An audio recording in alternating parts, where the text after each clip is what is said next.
Welcome to the Sales SOS podcast, where we answer your sales distress calls. I'm Liz Hyman, and each week I'm joined by your crew of seasoned sales experts who have navigated these waters and come out victorious. So if you're ready to turn your sales distress into sales success, you're in the right place. Let's dive into today's topic.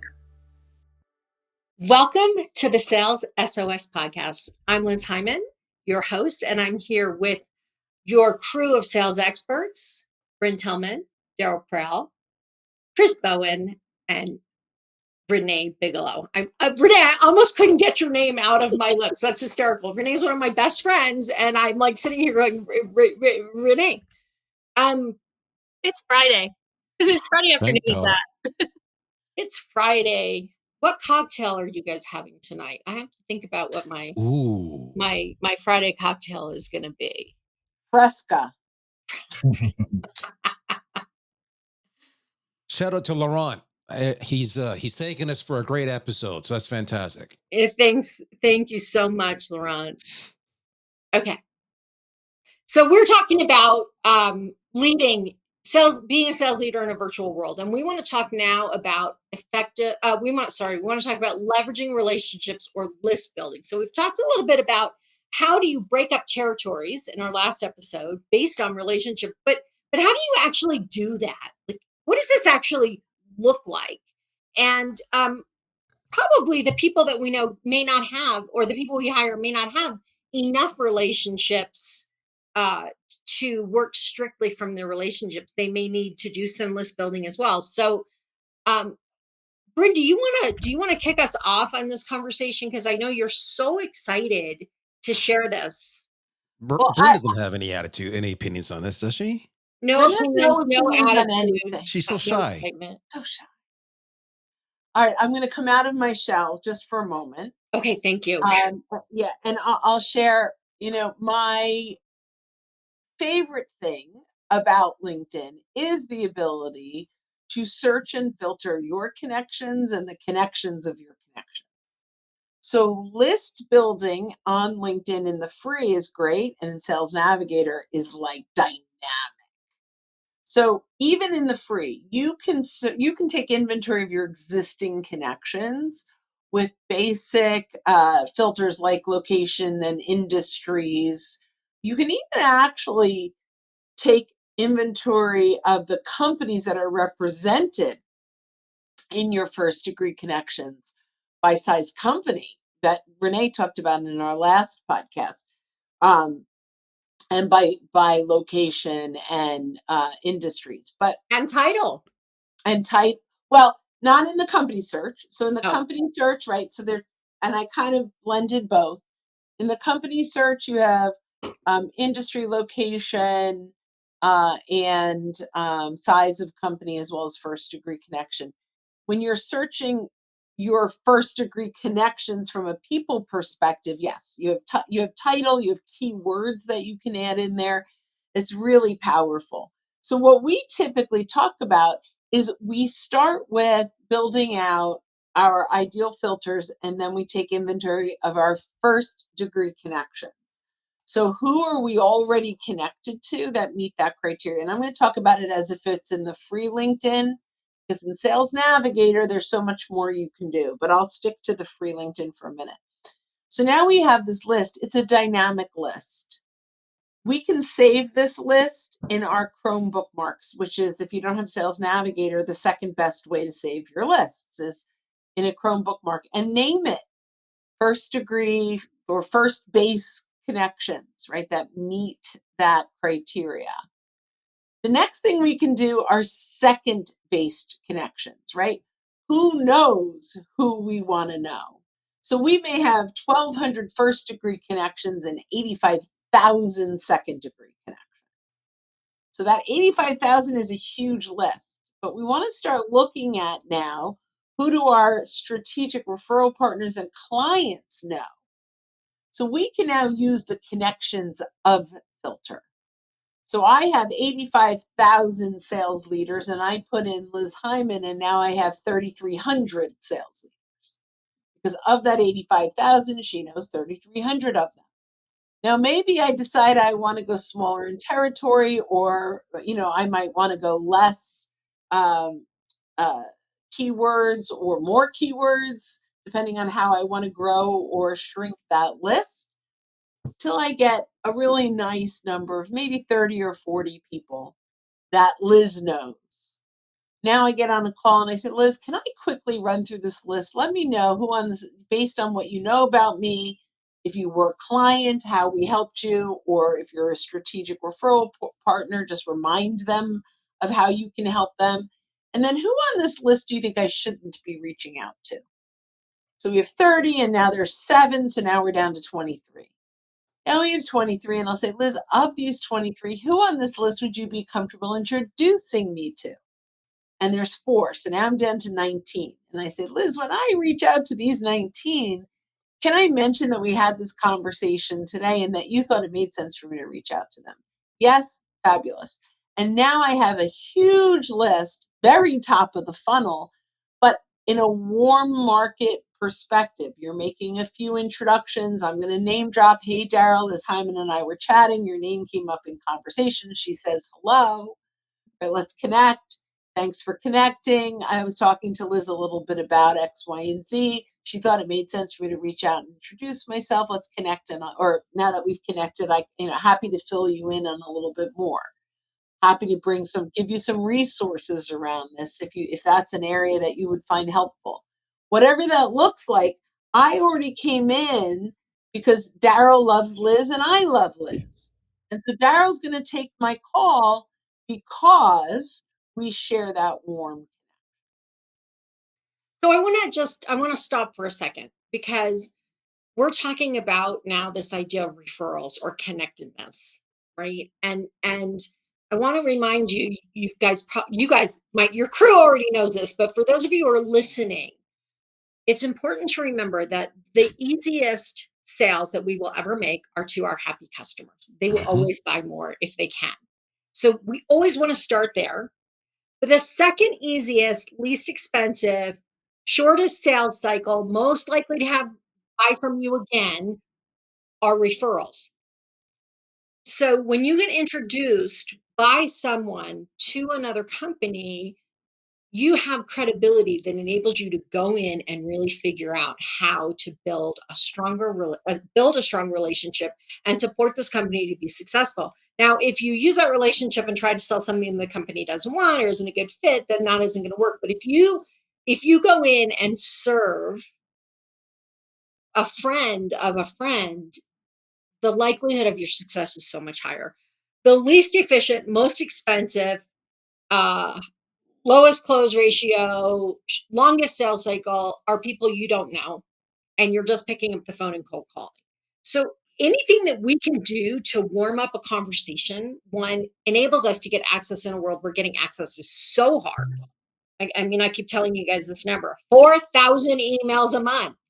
If I don't know you, I'm not answering, right? So it opens the door for a conversation we wouldn't otherwise be able to have.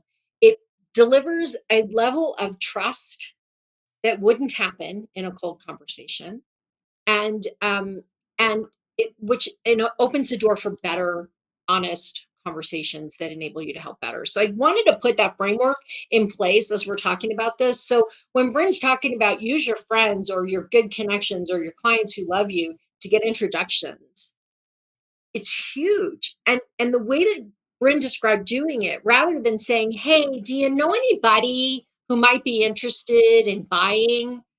What happens when people ask you that? You're like, not right now.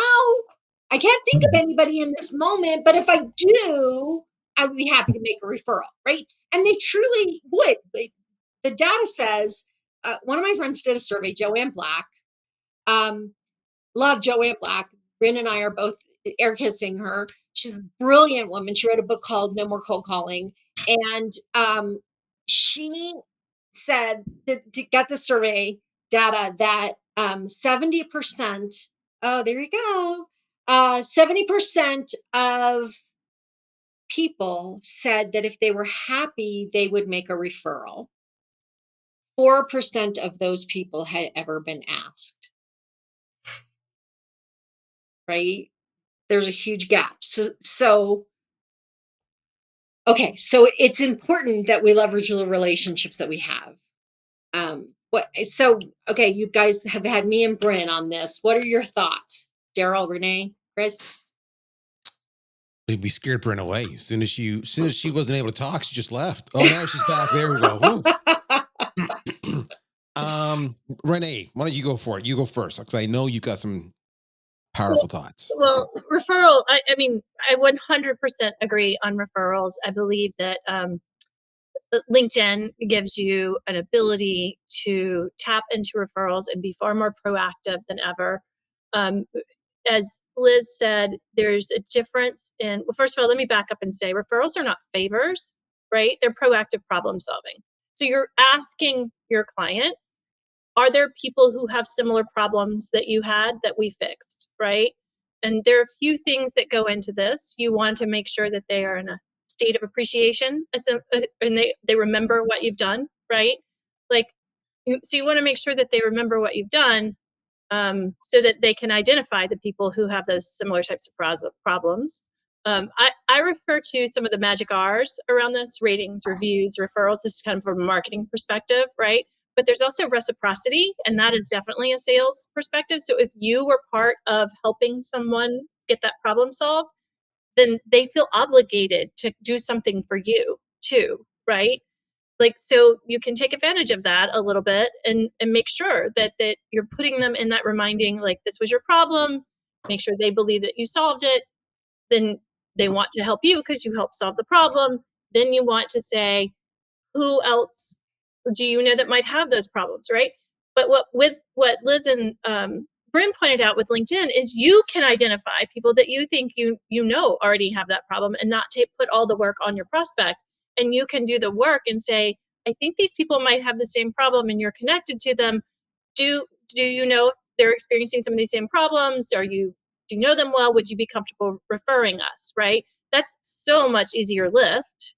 And then I would also add, from a company perspective, that's like from an individual seller perspective, taking advantage of the magic R of the reciprocity or the other magic R of the referral, right? But from a company perspective, it's very important that you know which companies are very pleased with you, that love you, right? And the people who would be most likely to give referrals, because you need to be able to market to them in addition to that personal one-on-one selling, asking for the referral. So this one is a really simple way. If you match in the LinkedIn side of this with what I'm about to recommend, it's like a magic process. So if you do NPS, which is measure Net Promoter Score surveys, and you take your top 8, 9, 10s in NPS and you create a list of those, and then you break that up by territory, then you can, in your sales management meetings and your one-on-ones, you can go through and talk to your sales team about who have you addressed referrals with any of these lists. So that's like from the sales management, how you can get it from the company into the sales management, into the salesperson, and then the salesperson can then take it to LinkedIn and work their connections and be more proactive and make it easy for the person to do the referral. So I want to just say regarding that does not mean that you go to your CEO and go, do you know anybody in any of these companies? Right? You want to give your CEO or the other people in your company the same gift of, hey, I'm going after these two companies. Do you guys, CEO, COO, everybody else, have any contacts? Right? It enables you to ask in a way that people can answer. Right? So as you're making that ask, narrow it down. And make sure that they, if you've solved, I think if you've solved a problem for somebody, right? And do they know if they're experiencing some of the same problems? If they have a tight enough relationship to make a referral, hopefully they do. And the other thing that I think is also important for people to remember is it doesn't always have to be your best and closest person. So you aren't looking for the person who plays golf every day with, or every weekend rather, with someone to do the referral. You're actually looking for a little bit looser relationships often lead to more referrals. People are more willing to refer, and they're less than close relationships, if that makes sense. So let me jump in here.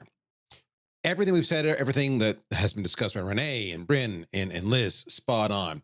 I'm going to give you one more step you could do to really have an impact.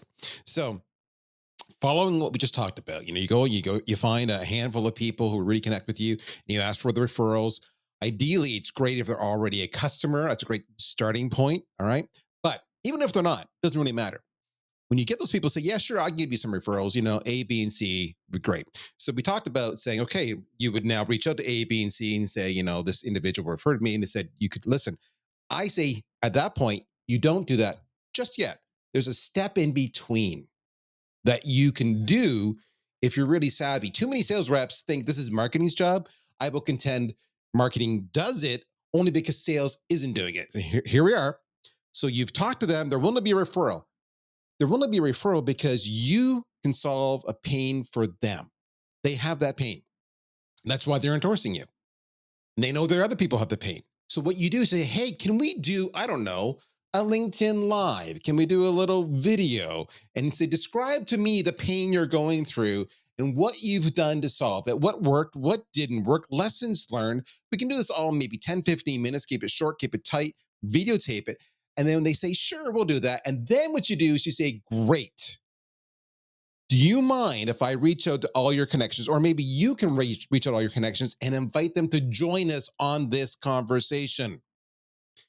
And they say, sure, because they've already given you permission, because they've already given you referrals. So why wouldn't they invite those same people, right? So now you go and you have this session. And even if the people don't show up, it doesn't matter because they've already been invited to join. Now you can follow up with them and say, hey, if you missed it, here you go. You can cut that up in individual shorts or reels. You can share it. You can post it on LinkedIn. You can reach out and talk about it afterwards. It gives you an excuse. So-and-so said we should talk. We just did a session. Check out this 30-second clip. I can help. Let's meet. What time? So you're making content. You're building your context. You're building your reach. You're building credibility. You're getting third-party endorsement. And it takes minimal time and effort. This is what people are not doing. But guess what? When you do that, you're continuing to build your list because people are going to come that weren't referred to you, but And they're so- actively interested in the topic because your guests who did the referring Right. basically gave you credibility when they sent the invite out. And then you So- got more credibility when you were actually speaking. Exactly. Hopefully. So here's the thing. Like always, I'm talking to companies and the sales and the marketing team are on two different paths. This is one of those areas where sales and marketing can align around something and really get good results. All right. I see lots of smiles from Bryn. And Chris is wanting to say something. I can see it. He's chomping. He's chewing on his lip. Come on, Chris. Tell us. I was just going to say, I don't think that sales and marketing should be on two different paths, right? I think that's a mistake. When that happens, somebody needs to be able to pull them together to make sure that we're moving in the same direction. We just have different ways and different tools that we leverage to get there. But if we're not moving in lockstep, we're hurting the company. But it's so often I hear it. Oh, yeah. I don't want marketing contacting my contacts. I don't Yes. want them to mess anything up. So this is a really great way to build Right. alignment and relationships and trust between your two teams. All right. Well, thanks everybody for joining us for this episode of your Sales SOS podcast. We are going to be talking more about leading in a virtual world in our next episode. So I hope you'll join us there when we talk about sales meetings, which whether they're in person or not, they need to be more effective. I'll see you in our next episode. And that's a wrap for this episode of the Sales SOS podcast. A huge thank you to our experts for throwing us a lifeline with their insights. We hope this episode has equipped you to navigate sales leadership with confidence. Never miss an episode. Subscribe to your Sales SOS podcast on your favorite platforms. If you have questions, comments, or topics you'd like us to explore, join us live on LinkedIn every second Friday or share your questions on LinkedIn or YouTube. Until next time, keep sailing toward your sales goals.